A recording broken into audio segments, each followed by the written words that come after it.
Right. All right, we're working on that second example for the UI system.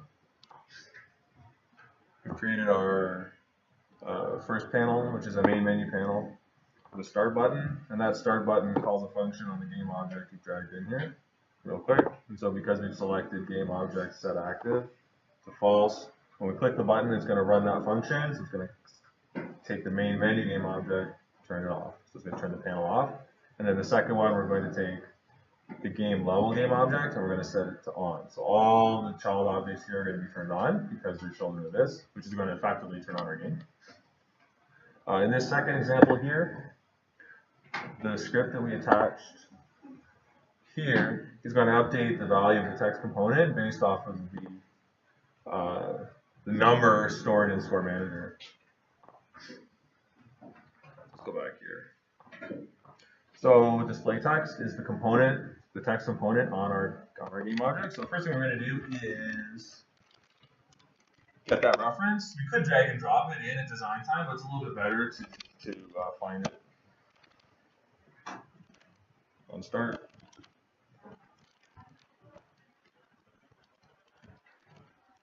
Now get component.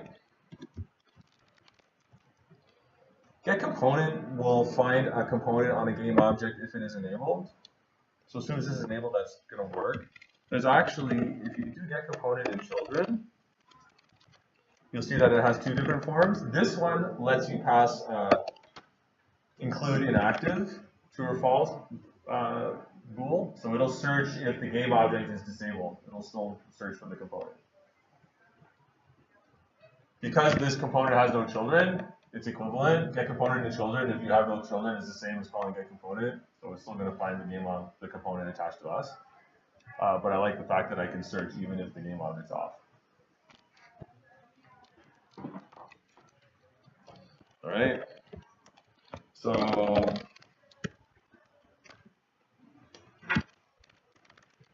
where we update. That's where we're going to do our work.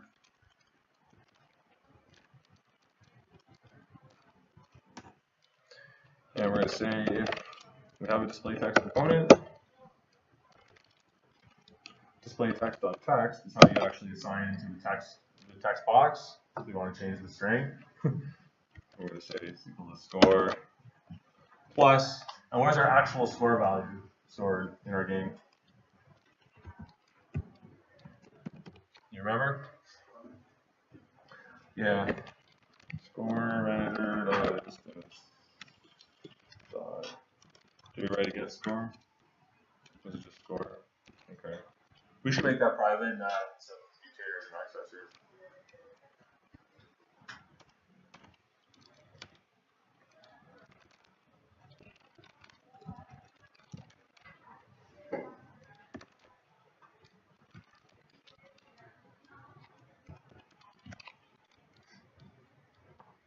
But that should be all there is to it.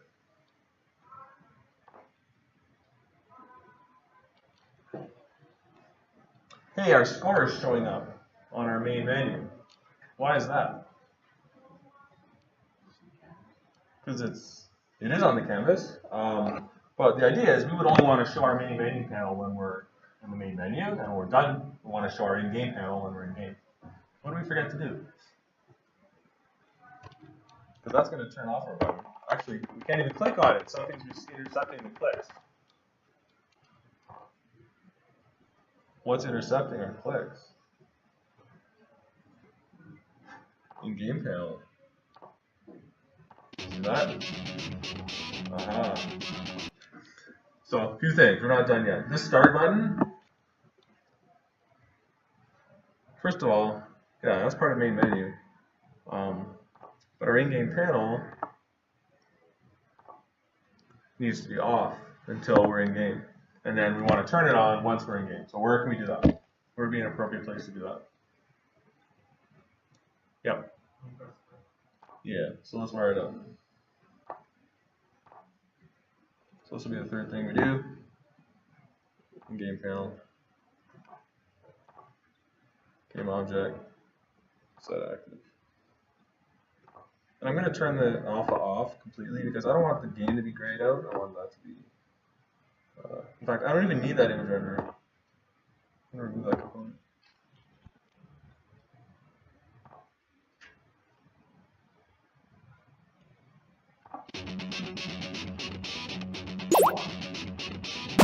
Hey, our score is actually.